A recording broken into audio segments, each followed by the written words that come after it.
നമസ്കാരം. ലോകം ഞെട്ടിത്തരിച്ച ചില ആണവ പരീക്ഷണത്തെക്കുറിച്ചുള്ള വീഡിയോ ആണ് ഇന്നത്തെ വീഡിയോയിലൂടെ നോക്കാൻ പോകുന്നത്.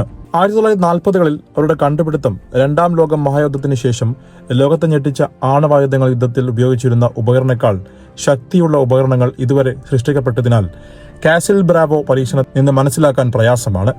അതിന്റെ സ്ഫോടകാസ്ത്രമ ശക്തി ശാസ്ത്രജ്ഞർ പ്രതീക്ഷിച്ചതിലും ഇരട്ടിയിലധികമായിരുന്നു. SIR ബോംബുകൾ നമ്മുടെ ഗ്രഹത്തിൽ ഇതുവരെ സൃഷ്ടിക്കപ്പെട്ടതിൽ വെച്ച് ഏറ്റവും ശക്തവും വിനാശകരവുമായ ആണവ ഉപകരണം ക്യാമറയിൽ പതിഞ്ഞ ഏറ്റവും വലിയ ആണവ പരീക്ഷണങ്ങൾ ഇതാണ്. ഏതാനും പതിറ്റാണ്ടുകൾക്ക് മുമ്പ് ഒരു തെർമോ ന്യൂക്ലിയർ ഉപകരണത്തിന്റെ ആദ്യത്തെ വലിയ തോതിലുള്ള പരീക്ഷണം നടന്നു. അതിന് നൽകിയിരിക്കുന്ന കോഡ് നാമം IV മൈക്ക് എന്നാണ്. ഉപകരണത്തിന്റെ വലിപ്പം കാരണം ഇത് 10.4 മെഗാടൺ TNT സ്ഫോടനം നടത്തി. ഇതൊരിക്കലും ഒരു ഡെലിവറി ചെയ്യാവുന്ന ആയുധമായി ഉപയോഗിക്കാൻ അനുയോജ്യമല്ലെന്ന് മുമ്പ് അറിയാമായിരുന്നു. പകരം ഇതൊരു സംരക്ഷണ പദ്ധതിയായി കണക്കാക്കപ്പെട്ടു. അതായത് ഇതൊരു ആശയ പരീക്ഷണത്തിന്റെ തെളിവാണ്. 1952 ഒക്ടോബർ 31 യുണൈറ്റഡ് സ്റ്റേറ്റ്സ് എലു ദ്വീപിൽ ബോംബ് പരീക്ഷിച്ച ലാബ് ചിത്രങ്ങൾ ഉപകരണം തന്നെ ഒരു ആണവായുധത്തെക്കാൾ ഒരു ഫാക്ടറിയുടേതാണെന്ന് കാണിക്കുന്നു. കെട്ടിടം തന്നെ അലൂമിനിയം കൊണ്ടാണ് നിർമ്മിച്ചത്. മാസങ്ങളുടെ ആസൂത്രണത്തിന് ശേഷം ഷോർട്ട് ക്യാമ്പ് എന്ന വിളിപ്പേര് നൽകി ഒരു ചെറിയ കൗണ്ട് ഡൗൺ ആരംഭിച്ചു. IV മൈക്ക് പരീക്ഷിച്ചു. ആകെ 9350 സൈനികരും 2300 സാധാരണക്കാരും ഉൾപ്പെട്ട ഈ പരീക്ഷണത്തിൽ ഒക്ടോബർ 30 വൈകുന്നേരം 5 മണിക്ക് പൂർത്തിയായി. ഒരു മണിക്കൂറിനുള്ളിൽ ഉൾപ്പെട്ട എല്ലാവരെയും സുരക്ഷിതമായ ദൂരത്തേക്ക് മാറ്റി. കൂൺമേഘം ഒരു മിനിറ്റിന് ശേഷം 90 സെക്കൻഡിനുള്ളിൽ 56,000 അടി ഉയരത്തിലേക്ക് റോസിനെ സൃഷ്ടിച്ചു. അത് 1,08,000 അടിയിൽ കൂടുതൽ ഉയരത്തിലെത്തി. സ്ഫോടനം വളരെ ശക്തമായിരുന്നു. മുമ്പും ശേഷവുമുള്ള ചിത്രങ്ങൾ കാണിക്കുന്നത് പോലെ ഭൂപടത്തിൽ നിന്നും അത് സംഭവിച്ച ദ്വീപിനെ പൂർണ്ണമായി മായ്ച്ചു. പക്ഷേ ഇത് മാത്രമായിരുന്നു യുണൈറ്റഡ് സ്റ്റേറ്റ്സിന്റെ തുടക്കം. വരും വർഷങ്ങളിൽ നിരവധി വലിയ പരീക്ഷണങ്ങൾ നടക്കുന്നത് നമുക്ക് കാണാൻ കഴിയും.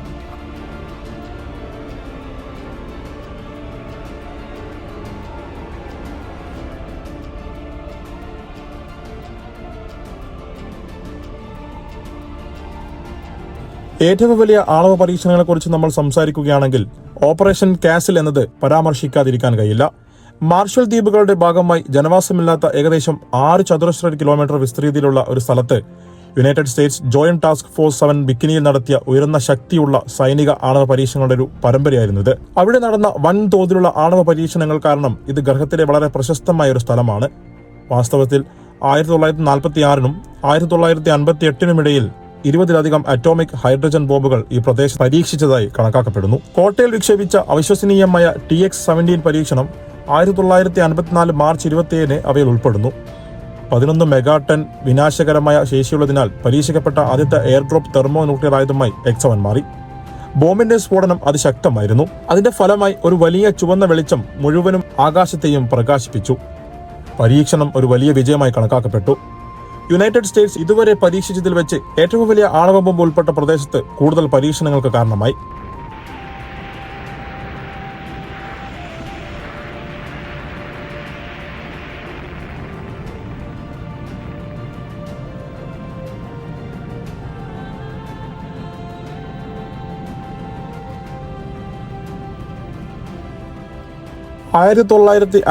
മെയ് 5 മാർഷൽ ദ്വീപുകളിൽ ബിക്കിനിയിൽ അമേരിക്ക മറ്റൊരു ആണവ ഉപകരണം പരീക്ഷിച്ചു. ഇതിനെ കാസിൽ യാങ്കി എന്ന് പേരിട്ടു. ഇത് 13.5 മെഗാടൺ TNTക്ക് തുല്യമായ ഊർജ്ജം പുറത്തുവിട്ടു. ഇത് അമേരിക്ക നടത്തിയ രണ്ടാമത്തെ വലിയ ആണവ പരീക്ഷണമായി മാറി. ഈ ഉപകരണത്തിൽ നിന്നുമുള്ള കണക്കാക്കിയ കണക്കുകളെടുത്താൽ 9.5 കിലോടൺ ആയിരുന്നു. അതിനാൽ ഈ സംഖ്യ പരീക്ഷിച്ചതിൽ 2 മിനിറ്റിന് ശേഷം വളരെ കൂടുതലായപ്പോൾ പലരെയും അത്ഭുതപ്പെടുത്തി. കൂൺമേഘം 40,000 അടി ഉയരത്തിലേക്ക് ഉയർന്നു. 32 എംപയർ സ്റ്റേറ്റ് കെട്ടിടങ്ങൾക്ക് തുല്യമായി ഈ പരീക്ഷണത്തിന് ഏകദേശം 4 ദിവസത്തിന് ശേഷം ഫോൾ ഔട്ട് 7100 മൈൽ അകലെയുള്ള മെക്സിക്കോ സിറ്റിയിലെത്തി. പരീക്ഷണങ്ങൾക്കിടയിൽ ചില സാങ്കേതിക ബുദ്ധിമുട്ടുകൾ ഉണ്ടായിരുന്നു. പക്ഷേ ഉദ്യോഗസ്ഥർ അവയെ ഒരു വിജയമായി കണക്കാക്കി. എന്നിരുന്നാലും ഫോൾ ഔട്ടിന്റെ ദീർഘകാല പാർശ്വഫലങ്ങളെക്കുറിച്ച് അവർ ബോധവാന്മാരാകുമ്പോൾ ബിക്കിനി ATL നടത്തിയ പരീക്ഷണങ്ങൾ ആണവ പരീക്ഷണങ്ങളുടെ സുരക്ഷയെക്കുറിച്ചുള്ള പൊതുജനധാരണയെ മാറ്റിമറിച്ചു.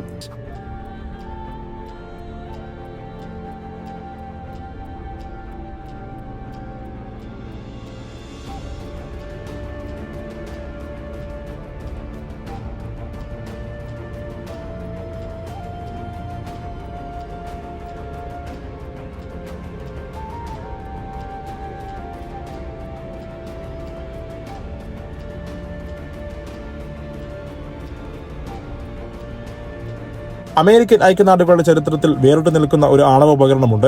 അത് രാജ്യം ഇതുവരെ പരീക്ഷിച്ചതിൽ വെച്ച് ഏറ്റവും വലുതായിരുന്നു. വിദഗ്ധരെ പോലും അത്ഭുതപ്പെടുത്തിയ ഒന്ന്. ബോംബിന്റെ കോഡ് നാമം എന്നായിരുന്നു. പക്ഷേ നമ്മളിൽ പലർക്കും അതിന്റെ പ്രവർത്തന നാമമായ കാസിൽ ബ്രാവോ അറിയാം. മറ്റ് കാസിൽ പരീക്ഷണങ്ങളെ പോലെ ഇത് ടോളിയിലെ ബിക്കിനിയിലും 1954 മാർച്ച് 1 നടന്നു. കാസിൽ ബ്രാവോ പരീക്ഷണം ആരംഭിച്ചു. രാജ്യം പരീക്ഷിച്ച ആദ്യത്തെ ലിഥിയം ഡ്യൂട്ടറൈറ്റ് ഇന്ധന തെർമോ ന്യൂക്ലിയർ ആയുധമായതിനാൽ ഇത് ശ്രദ്ധേയമായിരുന്നു. ബോംബ് 6 മെഗാടൺ സ്ഫോടനം ഉണ്ടാകുമെന്ന് ശാസ്ത്രജ്ഞർ പരീക്ഷിച്ചിരുന്നു. എന്നിരുന്നാലും ലിഥിയം 7 ഉപയോഗിക്കുന്നതിൽ നിന്നുള്ള അപ്രതീക്ഷിത പ്രതികരണങ്ങൾ കാരണം സ്ഫോടനം ഇരട്ടിയിലധികം FL വലുപ്പം അളന്നു. പ്രതീക്ഷിച്ചതിലും വലിയ രീതിയിൽ റേഡിയോളജിക്കൽ മലിനീകരണം സമീപത്തുള്ള ദ്വീപുകളിലേക്ക് വ്യാപിച്ചതിന്റെ ഫലമായി 15 മെഗാടൺ US സൈനികരെയും ഈ മേഖലയിൽ താമസിക്കുന്ന നിവാസികളെയും ഒരു ജാപ്പനീസ് മത്സ്യബന്ധന ബോട്ടിനെയും ബാധിച്ചു. പൗരന്മാരെ ഒഴിപ്പിക്കാൻ 3 ദിവസം എടുത്തു. പക്ഷേ അപ്പോഴേക്കും വളരെ വൈകിപ്പോയി. 100 കണക്കിന് പേർക്ക് റേഡിയേഷൻ അസുഖം ബാധിച്ചു. ഇന്ത്യ, ഓസ്ട്രേലിയ തുടങ്ങിയ സ്ഥലങ്ങളിൽ ഈ സംഭവത്തിന്റെ സൂചനകൾ കണ്ടെത്തിയതോടെ സ്ഫോടനം ഒരു അന്താരാഷ്ട്ര തെർമോ ന്യൂക്ലിയർ പരീക്ഷണത്തിന് കാരണമായി. കുറച്ചു വർഷങ്ങൾക്ക് മുമ്പ് പിന്നീട് 1963 ഒരു ഭാഗിക ആണവ പരീക്ഷണ നിരോധനം ഉടമ്പടി ഒപ്പുവെച്ചു. ഇതുപോലുള്ള സംഭവങ്ങൾ ഒരിക്കലും സംഭവിക്കുന്നത് തടയുമെന്ന് പ്രതീക്ഷിച്ചുകൊണ്ട്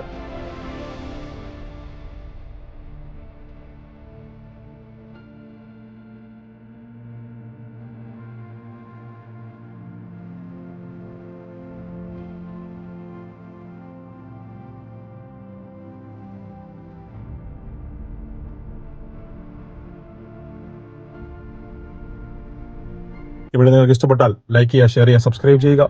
മറ്റൊരു വീഡിയോ വീണ്ടും വരാം.